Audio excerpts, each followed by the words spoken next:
¿Cómo están todos? Bienvenidos. Al menos 600 familias desplazadas luego de perder sus viviendas y más de 100.000 hectáreas de cultivo perdidas es lo que deja hasta el momento la serie de lluvias en Manabí. Hola, Diana. ¿Qué tal, Milton? Así es. Muy buenas noches, amigos. Además, hay 6 cantones de esta provincia declarados en emergencia. Empezamos hoy 24 horas contándoles sobre este invierno destructor.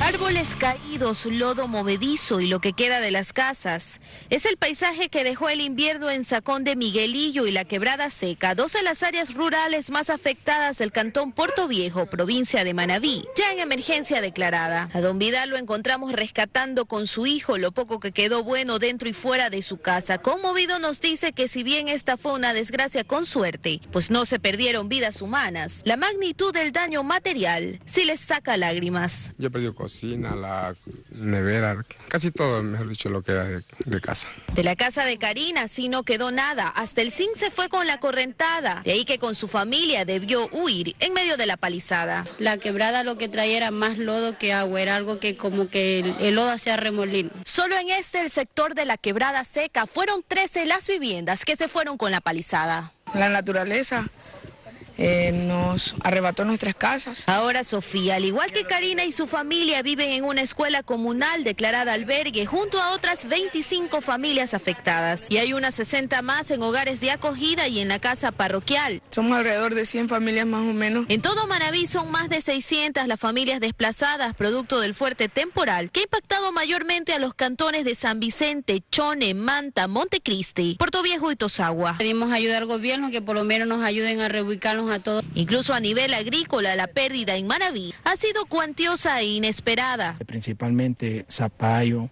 maíz. Unas 1.155 hectáreas de cultivos en total han desaparecido. Solo a don Manuel la correntada se le llevó 30 de maíz y 6 de cebolla perla, lo que para su bolsillo representa Siquiera calculando unos $80.000. Son los efectos de un invierno que con el pasar de los días, lejos de cesar, cobra fuerza. Con imágenes de Marco Villamar desde Manabí, Luisa María Heredia, 24 horas.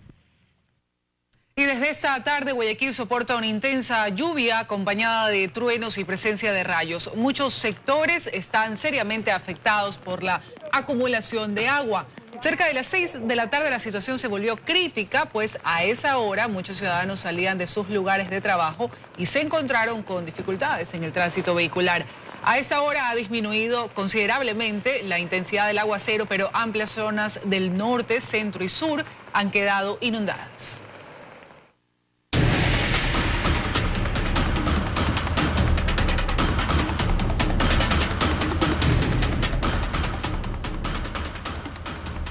El socavón que acabó con la mayor parte de la infraestructura de una escuela en Saruma, en la provincia del Oro, ha revelado problemas de orden estructural que han puesto en riesgo a esta ciudad patrimonial. Como ven, Carlos Acoto nos acompaña hoy para contarnos detalles. Él estuvo ahí. Hola, Carlos. Así es, Milton. Buenas noches. Años de depredación minera pasan factura a Saruma. El problema del socavón encuentra explicación bajo tierra. Aquí hay evidencias de que la zona de exclusión donde no se puede realizar ningún tipo de actividad minera ha sido violada.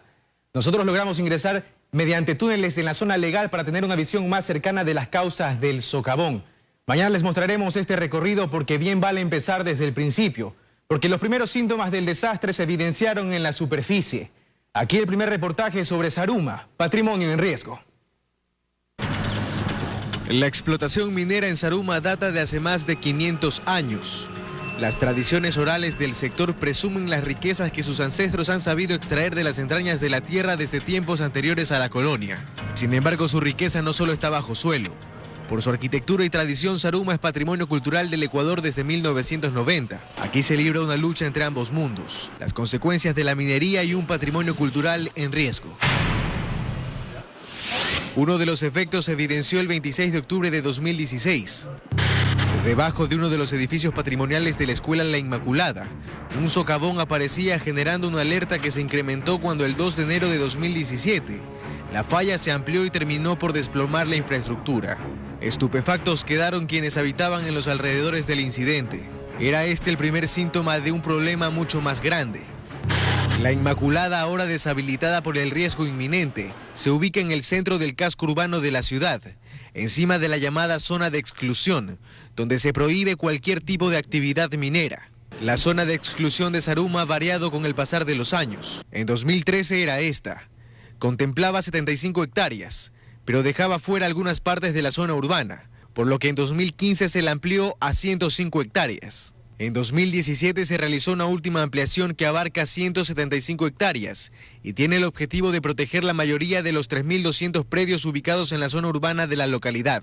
Pero los límites no se han respetado. Atravesando la ciudad por debajo, en la zona de exclusión, existe un generoso yacimiento de oro, al que mineros artesanales y empresas han empezado a llegar incluso en contra de la ley. Tenemos inclusive ahora la presencia de minería ilegal dentro de la zona de exclusión minera, atentando contra la vida, contra los cimientos de la misma ciudad de Zaruma después de todos los sucesos acontecidos. No solamente es la escuela la que se encuentra en riesgo, sino también ya el resto de casas colindantes que corren el peligro. La situación no es nueva en el sector. La Agencia de Regulación y Control Minero ARCOM reportaba la violación de la zona de exclusión en el 2013. A mediados del año pasado lo hacía también el alcalde de la ciudad, Yancy López, que apuntó a enviar un oficio al presidente de la República denunciando incluso detonaciones con dinamita debajo de la zona urbana.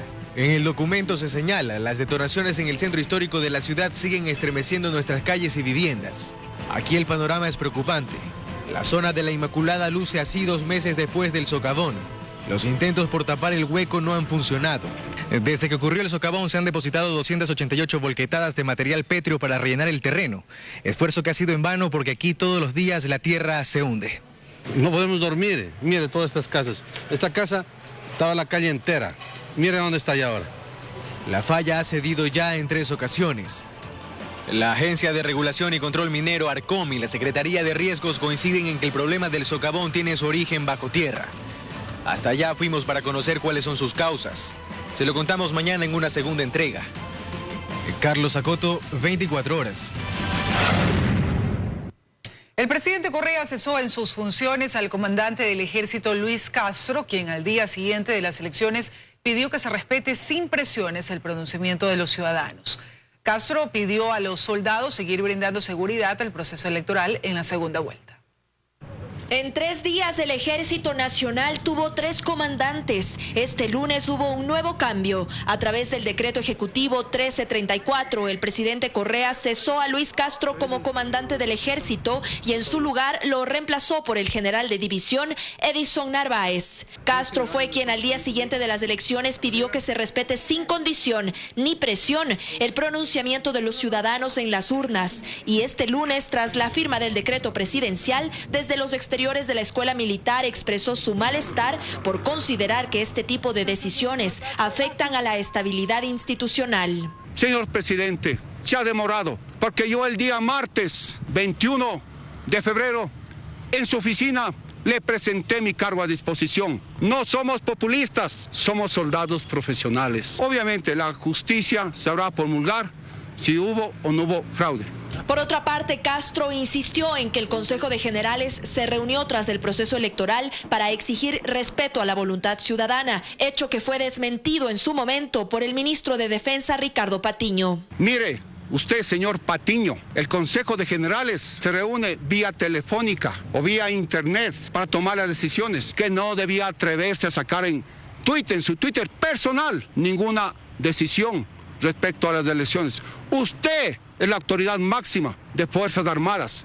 Por lo tanto, tenía que mantenerse neutral. Luis Castro, además de sus declaraciones, remitió un comunicado que señala: exhorto a los soldados de nuestro ejército a continuar brindando la seguridad al proceso electoral. Motivo a mis valientes soldados a nunca desmayar, a no bajar la cabeza, a servir siempre a la patria sobre la base de valores y principios morales, a no dejarse seducir por la corrupción y jamás vender sus conciencias a ningún precio. La cadena de custodia del glorioso ejército a cual me he honrado en comandar fue algún momento dejada. ¿Para qué? La empresa contratada con el Consejo Nacional Electoral meta en los biombos para las elecciones, pero ya no hay la presencia interna del militar, no así externa que lo estamos. Es decir, la cadena de custodia siempre debe estar con la presencia total y la de todo un personal. El nuevo comandante del Ejército, Edison Narváez, se desempeñaba como subsecretario de Defensa. Narváez tiene 55 años de edad, con una carrera de 35 años en el Ejército. Ana María Cañizares, 24 horas. Otro tema, el ex superintendente de bancos Juan Falconi Puig es quien rechazó las declaraciones que lo involucran en el feriado bancario. Señaló que el candidato a la presidencia, Guillermo Lasso, no participó en el feriado bancario ni en el congelamiento de fondos de la banca cerrada. Lo dijo en diálogo desde Europa con Teleamazonas. Pero Guillermo Lasso, a su criterio, ¿tuvo participación en el feriado bancario? O sea, participación oficial. Que firme o no firme nada, evidentemente no la tuvo, porque yo no conozco que la haya tenido firmando, no era funcionario cuando eso se dictó, no recuerdo yo si lo era o no lo era, pero de todas maneras, hasta donde yo conozco en ese decreto, él no tiene participación, pero él era un banquero como muchos otros. Lo que yo le he dicho hace un momento, los bancos solventes superaron la crisis, los bancos insolventes no la superaron. El Pleno del CNE aprobó los montos del límite de gasto y promoción electoral para la segunda vuelta. Además, proclamó resultados. María Gracia Acosta informa. El Pleno del Consejo Nacional Electoral proclamó oficialmente los resultados para el binomio presidencial y también para la consulta popular sobre paraísos fiscales que envió el presidente de la República. En el caso de otras dignidades, como asambleístas y parlamentarios andinos, se confirma que aún existen causas pendientes en el Tribunal Contencioso Electoral, por lo que los resultados no pueden todavía ser proclamados. Con los dos binomios ubicados en los dos primeros lugares de la más alta votación, tendremos entonces la segunda vuelta electoral planificada para el próximo domingo 2 de abril. Y no hay recursos por resolver tanto en las certificaciones del Tribunal Contencioso Electoral. Lo que hemos procedido con las resoluciones del día de hoy del Pleno del Consejo es hacer la proclamación final. Además, el Consejo fijó los límites para el gasto y la promoción electoral. En el primer caso, el monto es de $769.001.88, mientras el límite de promoción electoral es de $1.753.324, incluido IVA, que dividido entre las dos candidaturas corresponde a $876.662. Está previsto todavía que se confirme y que apruebe el Consejo Nacional Electoral el plan operativo para la segunda vuelta. La recta final en la carrera por la presidencia de la República se llena de ofertas y promesas que intentan captar el voto de un porcentaje de electores que esperan algo más que palabras. 24 horas analizó estas propuestas y cuán factibles son. Empecemos a verlo. El candidato perdedor. Segunda vuelta. Aun cuando existe una marcada divergencia política entre los binomios que buscan el poder por los próximos 4 años, las ofertas tienen una tendencia similar. Es un camino duro. No jueguen con la voluntad del pueblo ecuatoriano. Guillermo Lasso y Lenín Moreno reconocen las dificultades económicas por las que atraviesa el país. Y aun cuando el candidato del oficialismo promete la continuidad de la revolución ciudadana, ambos dirigen sus promesas a la generación de cambios para lograr mejores días. Se está decidiendo por la opción del cambio. Seguir construyendo hospitales.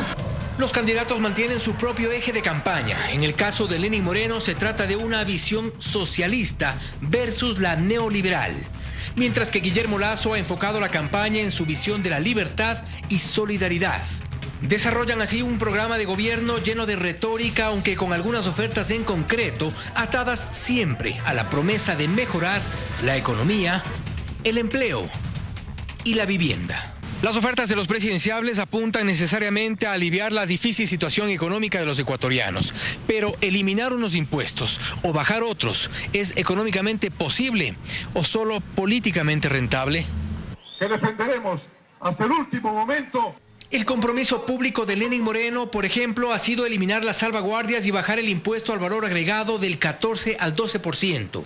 Para este experto tributarista, más que de una oferta, se trata de algo que necesariamente va a ocurrir. No es propiamente una oferta, sino que con el cumplimiento del plazo de un año, automáticamente el IVA bajará al 12%. Respecto a las salvaguardias, el mes de julio tienen que estar desmontadas del 100% de las salvaguardias. El director del Instituto de Estudios Económicos de la Universidad Católica, Carlos de la Torre, valora la oferta como una decisión que hará bien al bolsillo de los ecuatorianos. En la medida de que muchas empresas pueden estar requiriendo de estos bienes importados para su operación y ahora van a poder acceder más barato. El mandatario que asuma la presidencia podría decidir mantener este IVA, pero si es la decisión de reducir nuevamente los 2 puntos, es decir, acatando lo que se estableció en principio, lo que se genera es una ampliación del poder adquisitivo en general de la ciudadanía. Zona franca de salud, estímulos. Más agresivo en su propuesta es Guillermo Lasso, quien ha insistido en su compromiso de eliminar al menos 13 impuestos sobre bienes, rentas y consumos que se calcula significarían unos 3.000 millones de dólares anuales que el Estado dejaría de recibir. Lasso ha dicho que este dinero quedará en manos de los ciudadanos. ¿Es posible esto? En contrapartida tiene que encontrar 3.000 millones en gastos que tienen que ser eliminados, porque de lo contrario lo que sucedería es que se profundice el déficit. Este economista coincide en que si se deja de recibir por la vía de los tributos, habrá un efecto secundario en otro sector, y no sabemos cuál. Tendría que verse acompañada de otras medidas que terminarían golpeando el bolsillo popular por otro lado. Resumen así que las propuestas de campaña en el tema de impuestos son practicables, pero siempre con ineludibles riesgos y efectos secundarios, que el próximo presidente sabrá si los corre o no. Fausto Yepes, 24 horas. Bueno, y en la siguiente entrega hablaremos con expertos sobre un tema sensible, el empleo. La oferta de ambos candidatos se dirige a la creación de cientos de miles de empleos por año. ¿Esto es posible? Véalo mañana. El binomio presidencial de la Alianza Creo Suma se reunió con los asambleístas electos y la dirigencia provincial de cara a la segunda vuelta electoral.